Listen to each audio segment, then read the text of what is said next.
अस्सलाम वालेकुम नाज़रीन, मैं हूं मोहम्मद अदनान। वेलकम करता हूं आपका हमारी चैनल टॉकिंग ऑफ इस्लाम में। कैसे हैं आप लोग? उम्मीद करता हूं आप तमाम हज़रात खैरियत और आफियत के साथ होंगे। आज अल्हम्दुलिल्लाह अज़्ज़वजल मदनी कायदे की अहमियत का आज मैं दूसरा पार्ट आपके सामने लेकर हाजिर हो चुका हूं।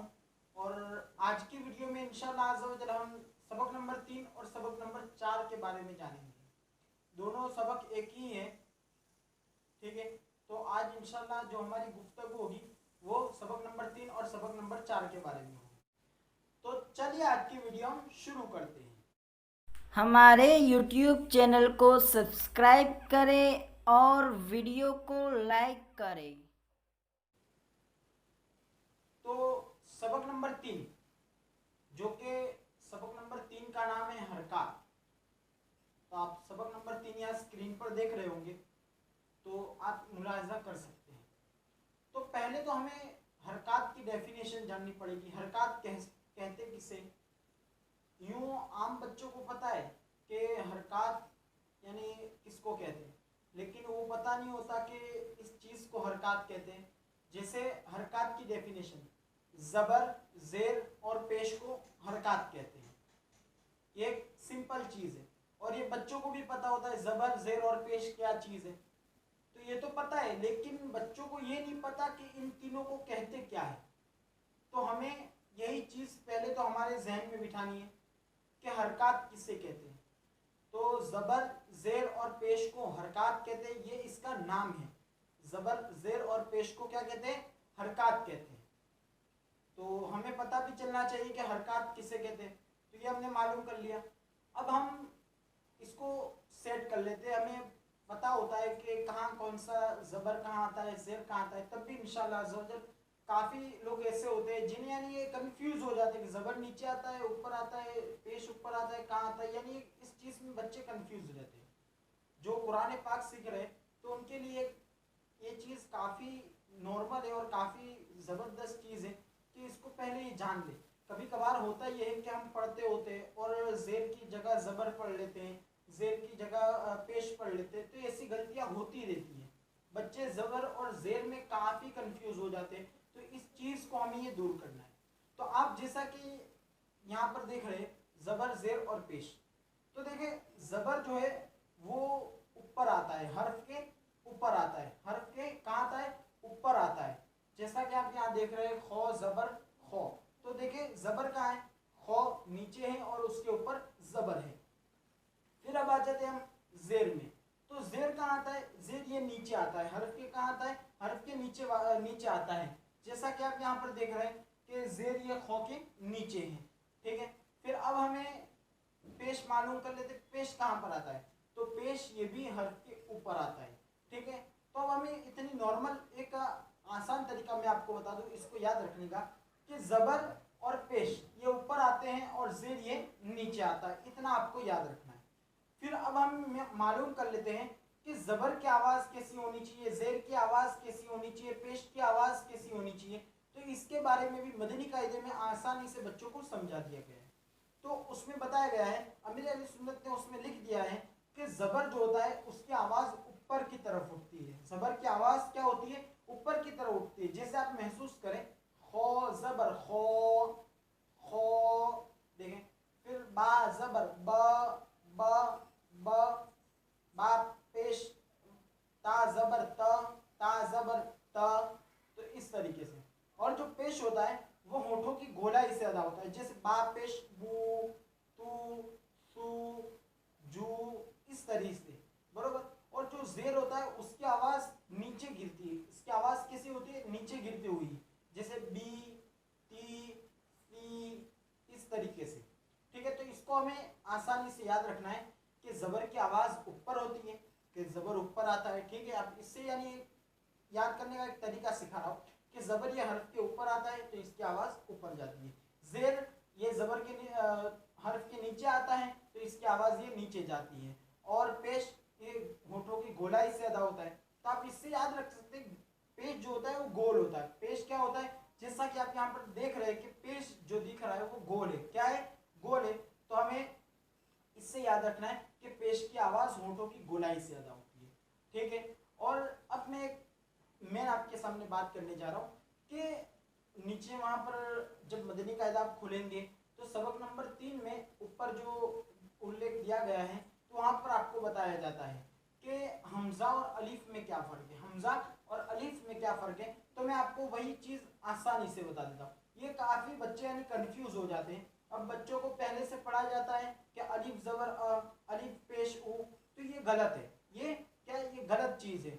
बल्कि बच्चों को पहले से ही बता दिया जाए कि अलीफ खाली होता है। अलीफ क्या होता है, ये मैं आपको आसान ज़बान में बता रहा हूँ कि अलीफ जो होता है वो खाली होता है। अलीफ क्या होता है, खाली होता है। जैसे कि हमने तख्ती में पहले पढ़ा है अलीफ, फिर दूसरे सबक के शुरू में ही अलीफ दिया गया है, फिर लाम के बाद अलीफ है, लाम अलीफ। तो आप वहाँ पर देखें, वहाँ पर अलीफ लिखा हुआ है, वहाँ पर क्या है, अलीफ खाली है, कोई जेर नहीं है, पेश नहीं है, कोई हरकत नहीं है, कोई जज्म नहीं है, दो जबर नहीं है, दो पेश नहीं है, कुछ नहीं आ रहा उस पर, बल्कि वो अलीफ क्या है, वो अलीफ खाली है।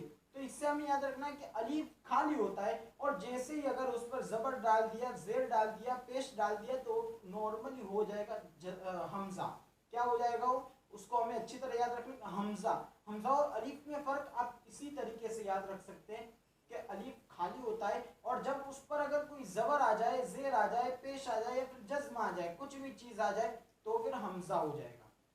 इसकी वजह क्या होती है, यानी इससे अगर हम अलीफ पढ़ाते तो इसकी प्रॉब्लम सी होती है कि जब हम हुरूफ मद के जो सबक पढ़ते हैं तो उसमें बच्चों को कन्फ्यूज़न होती है।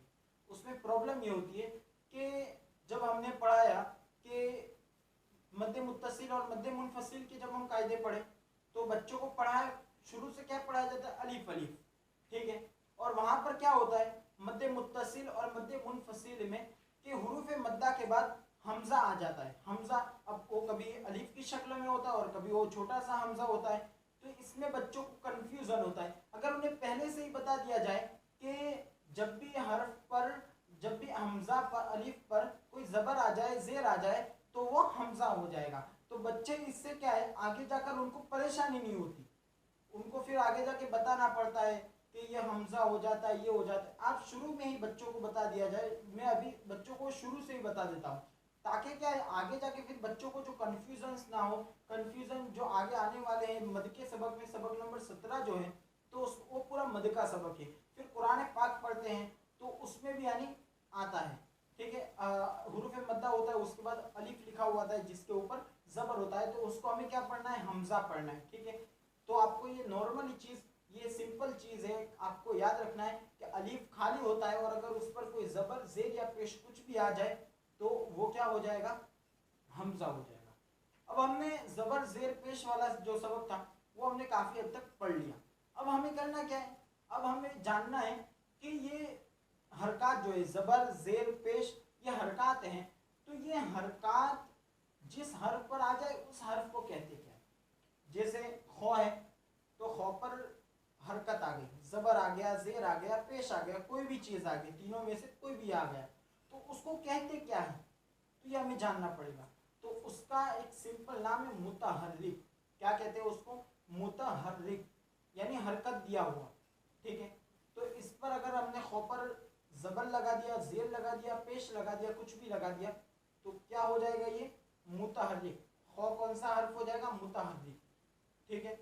ये हुरूफ मुस्तालिया तो रहेगा ही, हुरूफ मुफरिदात भी रहेगा, जो इसकी असल हालत है वो तो रहेगी, लेकिन जब इस पर ज़बर आ गया तो इसको क्या, कौन सा हर्फ कहने में आएगा, मुतहर्रिक कहने में आएगा। कौन सा हर्फ कहने में आएगा, मुतहर्रिक, ये आपको याद रखना है।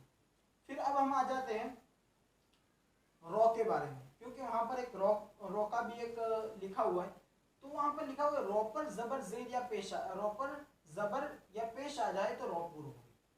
तो ये रॉ के यूँ तो पूर्व पढ़ने के और बारीक पढ़ने के काफ़ी सारे कायदे आते हैं जो कि आप सबक नंबर 16 में पढ़ेंगे। यानी अगर आप सबक नंबर 16 मदनी कायदा पढ़ते हैं तो आपको पता चल जाएगा कि सबक नंबर 16 कैसा है। तो अगर आपने पढ़ लिया है तो अच्छी बात है माशाल्लाह, और नहीं पढ़ा है तो ज़रूर पढ़ ले। नीचे डिस्क्रिप्शन बॉक्स में मैंने उस चैनल की लिंक भी दे दी, वहाँ पूरा मदनी कायदा आपको पढ़ाया जाता है, तो आप वहाँ जाकर जल्दी से उस लिंक पर जाइए और उस चैनल को भी सब्सक्राइब कर दीजिए और बेल आइकन को ऑन कर दीजिए। और मदनी कायदा और उस चैनल पर आप उर्दू भी सीख सकते हैं, ठीक है। तो आपको इस चीज़ को अपने जहन में रखना है ठीक है, इन तमाम चीज़ों को। तो एक नॉर्मल, अभी तो मैं आपको सबक नंबर 3 है, तो इसलिए इंशाल्लाह जो आगे सबक नंबर 16 अगर आएगा हमारा पार्ट, अल्लाह ने चाहा, तो इंशाल्लाह उसमें आपको सब सूरतें में बता दूंगा। लेकिन अभी इस जो सबक नंबर 3 में जो दिया हुआ है, तो आज हम उसके बारे में बात करेंगे। सबक नंबर 3 में लिखा है कि रो पर जबर या पेश हो, रो पर जबर या पेश हो तो रो को पूर्व पढ़ेंगे। यानी किस तरीके से, रो जबर रो, रो जेर री, ये क्या है, रो के नीचे अगर जेर आ जाए तो रो क्या हो जाती है, वो बारीक हो जाए, री इस तरीके से, बराबर। और वो क्या था, रो पेश रू इस तरीके से, यानी उसको पूर्व पढ़ा जाता है। तो इन तमाम चीज़ों को आपको अपने जहन में रखना है। और जैसा कि आप सबक नंबर 3 देख रहे हैं, तो उसमें भी यानी क्या है, हिज्जे करना है हमें अच्छी तरह। हिज्जे में आपको काफ़ी ध्यान देना है कि हिज्जे किस तरीके से करना है। हिज्जे अगर आप कंप्लीट तरीके से सीख गए तो आपके लिए आगे के जो असबाक हैं, सबक नंबर 5 है, सबक नंबर 6 है, सबक नंबर 7 है, यानी पूरा मदनी कायदा आप हिज्जे से ही आप कंप्लीट कर सकते हैं। तो आपके लिए पहले मेन चीज़ ज़रूरी क्या है, हिज्जे कंप्लीट करना। तो पहले तो मैं आपको जो एक इबारत दी हुई है, तो उसके बारे में, यानी जो शुरू के एक लिटी में यहाँ दिखा रहा हूँ, तो उसके बारे में ही हम पहले तो यहाँ पर हम हिज्जे कर लेते हैं। तो पहला देखिए आप, जो अलिफ दिया हुआ है उसको हमें अलिफ नहीं पढ़ना, क्योंकि अलिफ पर जबर आ गया है, तो हिज्जे करते वक्त भी उसको हमजा ही पढ़ेंगे, ठीक है। तो चलिए, अगर आपको भी नहीं पता तो आज मालूम कर लीजिए, और मदनी कायदा पूरा हो गया है तो माशाल्लाह और मेहनत करके मदनी कायदे की जो कवायद है उसको याद रखें, और कुरान पाक भी पढ़ते रहे, ताकि क्या है, कुरान पाक जब भी पढ़े आप, तो आपके सामने जो मदनी कायदे के कवायद आए, जैसे ज़बर आ गया, तो आपको ये जहन दौड़ाना है कि ज़बर को कहते क्या है, ज़बर जिस सर पर हरकत आ जाए उसे क्या कहते हैं। ये तमाम चीज़ें आपको यानी अपने जहन में नोटिस रखनी है। ये आप अगर याद रखेंगे तो मदनी कायदा आपके लिए एकदम बिल्कुल आसान है, और बिल्कुल आसान है। मैं ये नहीं कहता कि मदनी कायदा भारी है, मदनी कायदा बिल्कुल एक आसान कायदा बनाया गया है और एक बेहतरीन कायदा है। तो ज़रूर आप इसको, अगर आप नहीं पढ़ा है तो इसको पढ़ लीजिए जल्दी से जल्द जाके। और नाज़रीन चलिए अब हम इसका हिज्जे कर लेते हैं। हमजा ज़बर देखिए, इसमें बाज़ लोग गलती ये करते, तो मैं आपको यहाँ पर एक तरीका भी बताया। हुरूफ जो मुतहर्रिक होता है, जिस सर पर ज़बर ज़ेर और पेश आ जाए, तो उसको पढ़ने का भी एक तरीका है कि उसको बगैर खींचे बगैर झटका दिए मारूफ पढ़ना है, बगैर खींचे बगैर झटका दिए मारूफ पढ़ना है, ठीक है। आपको ये बात अपने जहन में रखनी है। तो किस तरीके से, हमजा ज़बर अ, तो हमें ये नहीं पढ़ना हमजा ज़बर अ, इस तरीके से झटका भी नहीं होना चाहिए, ना हमें खींचना है हमजा ज़बर अ, इस तरीके से हमें खींचना भी नहीं है, ठीक है। नॉर्मली हमजा ज़बर अ, हमजा ज़ेर ई, हमजा पेश ऊ, बा ज़बर ब, बा ज़ेर बी, बा पेश बू, ठीक है। आपको इस तरीके से और मश्क करनी है। और अगर आपके जहन में कुछ भी सवालात हो तो ज़रूर कमेंट करें, और वीडियो पसंद आए तो वीडियो को लाइक कर दीजिए और आगे शेयर करें, और चैनल पर नए तो चैनल को सब्सक्राइब कर दीजिए और बेल आइकन को ऑन कर दीजिए, ताकि जो भी नई वीडियो है सबसे पहले आप तक पहुंचे। अस्सलाम वालेकुम व रहमतुल्लाहि तआला व बरकातहू।